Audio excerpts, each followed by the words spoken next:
This is Polyamory Weekly, tales from the front of responsible non-monogamy from a pansexual, kink-friendly point of view. A warning for our under-18 listeners. This is an adult-oriented podcast about really lascivious things, like communication and honesty in relationships. If you're under 18 and looking for upfront advice and answers to questions about sex, please visit scarletteen.com.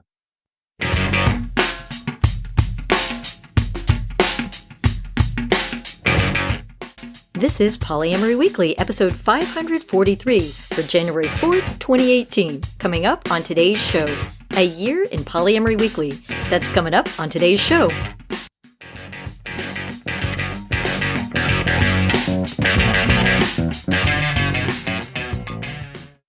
Hello, everyone. I'm your host, Minx, and our fabulous South African correspondent, Erich Viege, decided to give me the week off, and he went through all of our archives from 2017 and put together a fabulous highlight reel of some of the best and most interesting and just coolest episodes that we put out in 2017. So, Erich, take it away. It's always fun at the beginning of the year, isn't it? To look back at last year, and this time we're going to do it through the medium of Polyamory Weekly podcast episodes. 2017 seems to be the year that polyamory entered the mainstream. There were some major milestones in 2017. The author of the original comic series Wonder Woman was a guy called William Marston, and he was in a polyamorous triad, and a movie based on his life was released in 2017, and that probably drove the mainstream media's interest in polyamory for the year.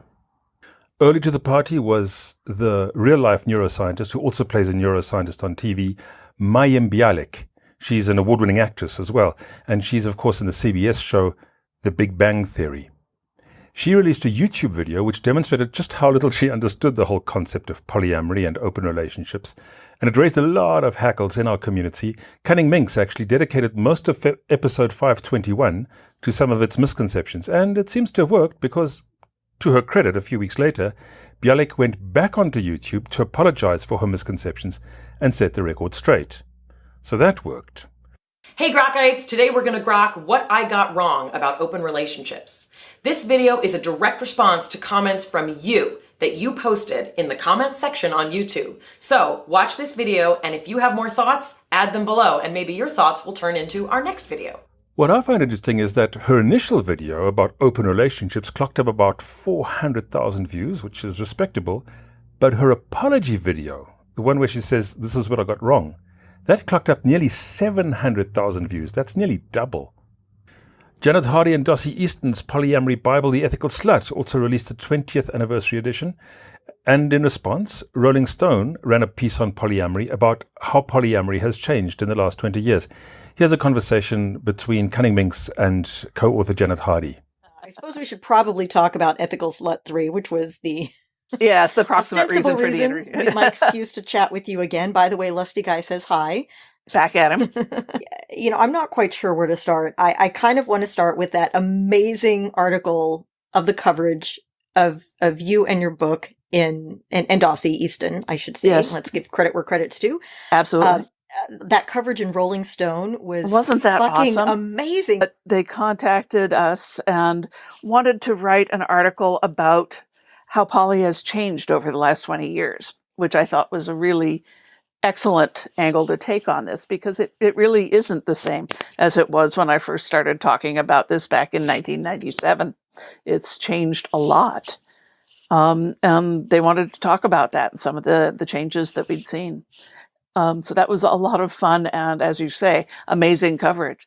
By the end of 2017, polyamory was in the top 3 search terms in the relationship category on Google. From the article, people wanted to know how to make long-distance relationships work, how to change their Facebook status, what it meant to be polyamorous or in an open relationship, and how to know when it's all over. I would argue that all of those are really important, with the possible exception of your Facebook status, because, dude, that's just so easy. But apparently, the topic of polyamory saw a 130% rise in search frequency in 2017. So that makes, people are Googling us. People are Googling polyamory and finding out that This is a perfectly valid lifestyle option. Here are some statistics. In 2017, there were 43 episodes of Polyamory Weekly. That's 17 of those were listener questions. That's over a third of the shows. And frequent co-hosts were Lusty Guy, obviously, Kevin Patterson, and Koe Creation, and I suppose me, I guess. The show interviewed 9 authors about their books. That excludes Cunning Minx herself, whose book about online dating hit the shelves in January. That book is called No Dick Pics, and you can find it online wherever you buy your books. Just search for the author, Cunning Minx. There was a poly-romance novel, there was some science fiction, there was a memoir by Paige Turner, and a novel by Beckett, as well as some how-to books, including Kitty Chambliss's book on jealousy and Peppermint's book about non-monogamy for men attracted to women. Celebrity guests this year include the columnist Dan Savage. He writes for The Stranger in Seattle, and he has a very, very popular podcast called Savage Love, so you can listen to that. Dan, is there anything that I haven't asked you that you wish that I had? I wish you'd ask me if I was poly. Really? Are you poly? I don't know. Maybe you tell me. Sometimes when I address questions from people who are poly in my column, I'll get yelled at by people saying I shouldn't talk about poly because I'm not poly myself. But I give advice to lesbians about cunnilingus, and I'm not lesbian or cunnilingable myself. Terry and I have said since we came out as open that we don't have like cast of thousands through the house or through our lives. We have one very special guest star who tends to stick around, who functions kind of as a boyfriend. And so does that make me poly, that we have this ongoing, sustained, intimate, connected relationship with this one other person? We both do. I guess technically we're poly. So people who tell me I shouldn't write about poly can all go fucking themselves now. Everybody go fuck. It'll be fun. Well, We've already talked about Janet Hardy, Cooper Beckett. I am absolutely thrilled to have back in the Polyweekly studios with me, Cooper Beckett. So for those who may not have read your fabulous previous books, yes. Introduce yourself, tell us who you are, and why it is that you're awesome. I will let them determine whether or not or why I'm awesome. But I'm the host of Life on the Swing Set, the podcast, and have been for the last 7 years. Well, my first book was My Life on the Swing Set, the very creatively titled semi-memoir that talked about my first 5 years in non-monogamy. And my second book, which came out last year, is a novel called A Life Less Monogamous. And it's about a young couple just beginning their exploration into the big scary world of swinging. This new book is also a novel, and we follow 4 of the people from the first book as they move into a more complex version of non-monogamy. And so this book, Approaching the Swingularity, takes place on a swinger resort called Aphrodite's Resort and Spa, which bears some similarity but is legally distinct from Desire Resort, where I take a motley crew every year. And we follow 7 characters over the course of a week at this resort as they deal with the intensity and amazing sexuality of the present, as well as get wrapped up in the stuff that's going on in their lives and their relationships leading up to the trip. We also interviewed French film director Isabelle Broué, whose polyamory comedy called Lutine and probably a festival near you. If you want to get more information about that, you can listen to the episode.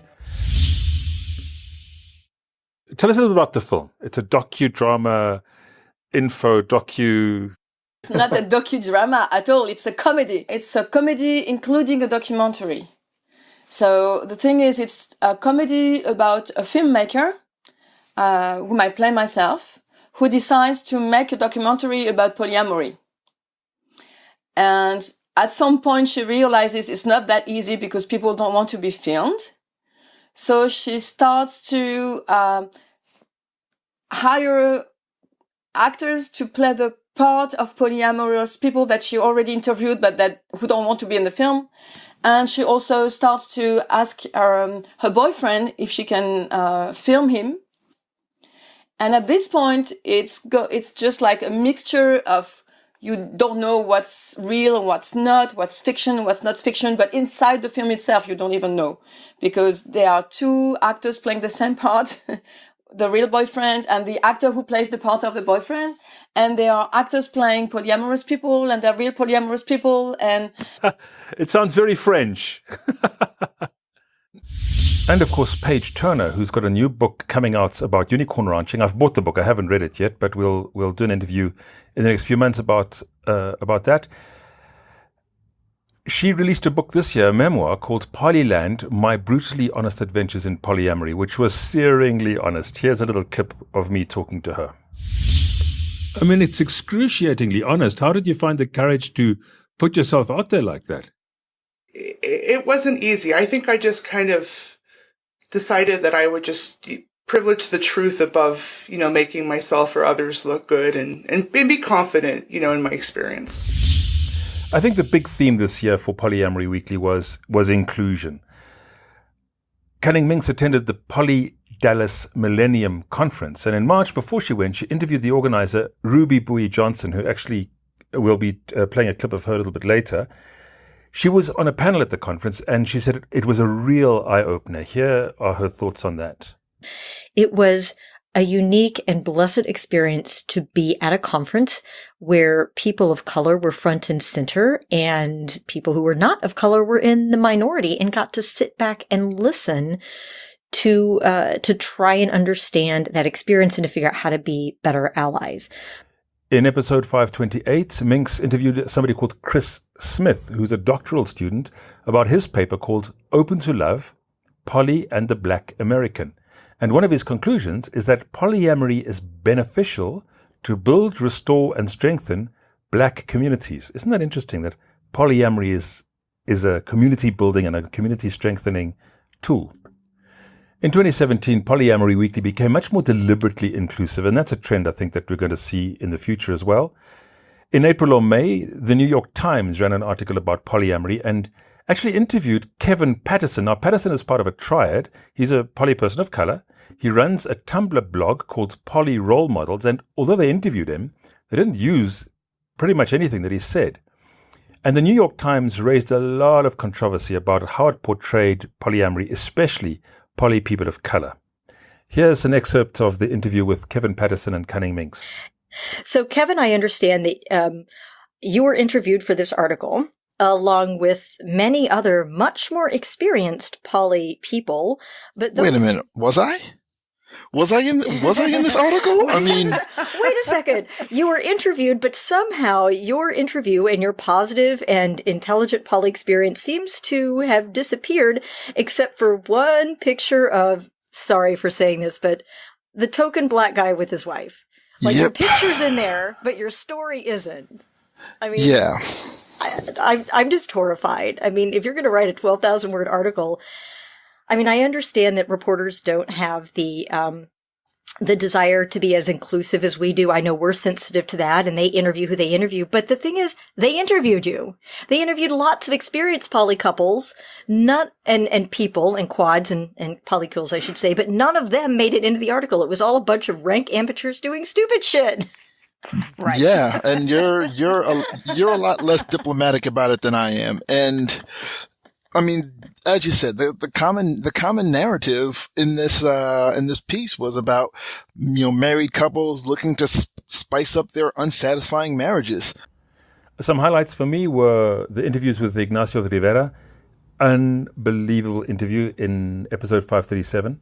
Hi, I'm Ignacio Shaiti Rivera, and I am a New Yorker currently living in Baltimore.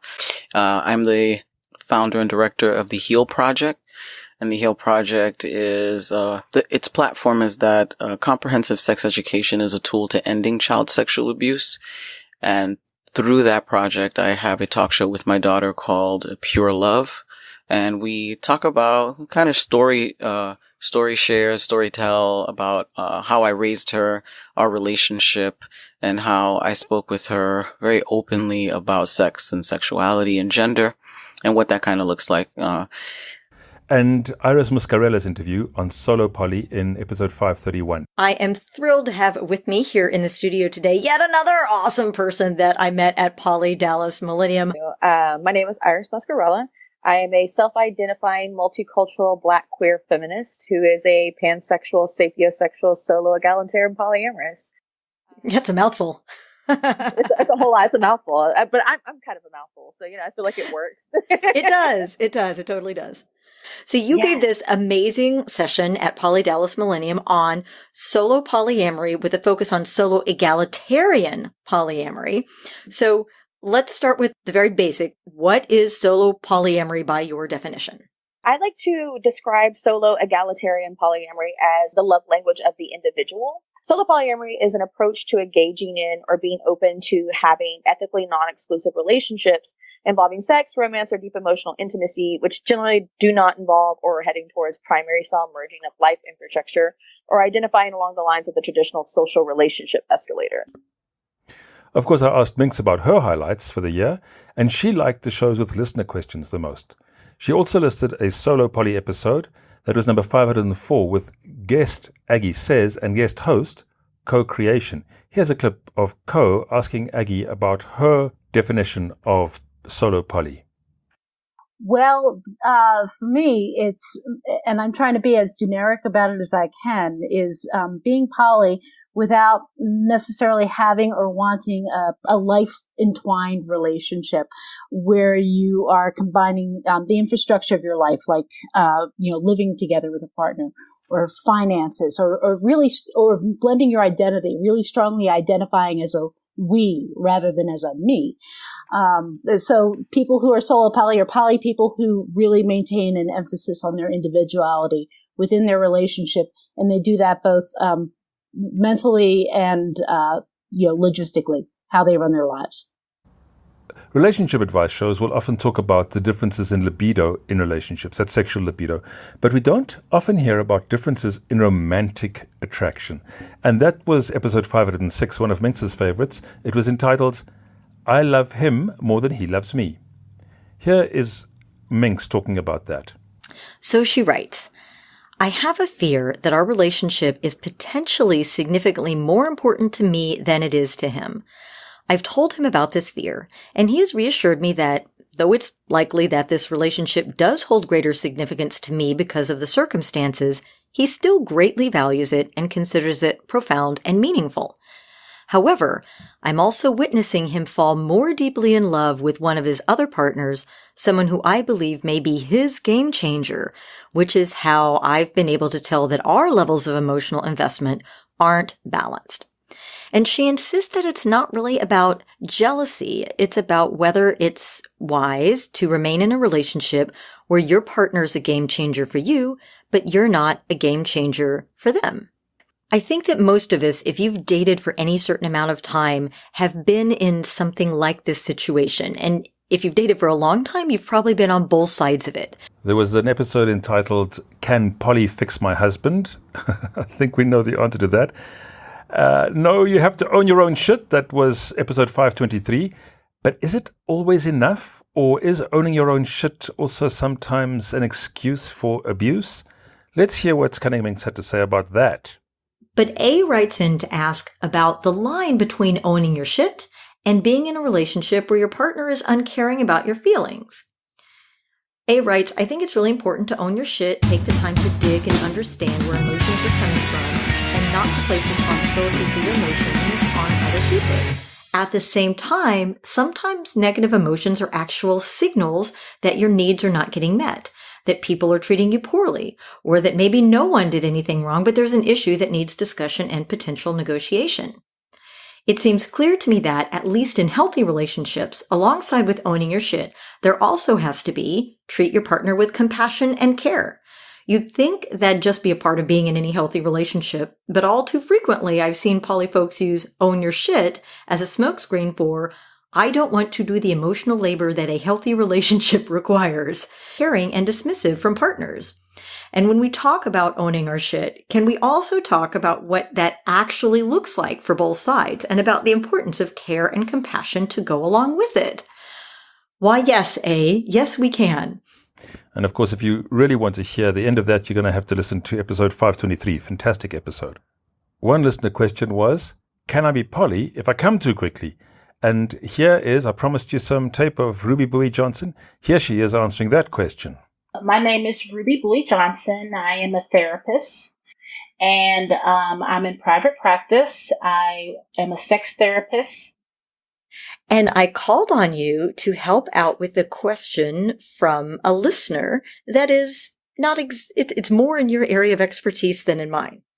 So our listener, Joe, wrote in, and basically he and his wife have been non-monogamous for about 4 years. It's a little bit more swinging. She just started a relationship with a man and shared with Joe that her new guy lasts a lot longer than Joe during sex. And so he says, in the past, I have been in denial and blaming lack of sexual consistency for my brief performances. Your show gave me the tools to stop being defensive and listen to her concern. And what I realized is that from my first sexual experience 12 years ago, I ejaculate prematurely. How do other men who suffer from premature ejaculation engage in poly? And should I fix my PE prior to starting new relationships, or maybe find someone who also comes fast? Oh, wow. On another point is, how fair is it that she's comparing her partner, her new partner, to her current partner? I just think that's bad practice. And that's kind of placing this relationship is lacking. Not that it's different. You know, I have different things I want to do, but this one is lacking in this particular area. And the lacking piece of it, it may be construed as shaming to him, which will have the PE even more, pronounced. Of course, there was a lot of other content. Episode 535 about understanding asexuality. Cunning Minx interviewed Justine, who's a physicist by day and asexuality.org volunteer by night. That was really eye-opening and very instructive and informative interview. There were episodes on metamors and metamor relations. That was episode 533 and 522. There was an interview with Dedeker Winston about the Smart Girl's Guide to Polyamory. Really a lot of information, 43 episodes worth. So dig through the archives. It's always good listening. And I'm looking forward to 2018. So let's have a look at 2018 quickly, a little bit of a preview. Of course, we're going to have some author interviews. Of course, we'll have some more listener questions, obviously. We're interviewing researchers. We'll be interviewing organizers in the poly community. And of course, if we can, we'll cover conferences and events. What were some of your highlights, though? I'm always interested to know what those are. Write to polyweekly@gmail.com and tell us what we missed. If you have any ideas of what you'd like us to cover, or if you have a relationship question, please write to us at polyweekly@gmail.com or call the listener comment line on 1-802-505-POLY. Thanks again for putting that together, Erich. Wow, it just makes me feel like I accomplished a lot more in 2017 when I listened to all of those great highlights. And thanks to all of our wonderful guests for taking the time to be on the show, and of course to you guys, the listeners, for listening to the show.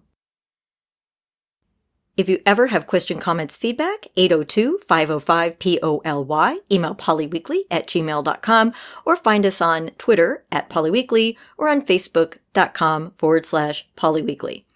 And of course, all of our show notes, resources, and online classes are available at polyweekly.com. Thanks for listening. Hope your new year was awesome. And remember, it's not all about the sex.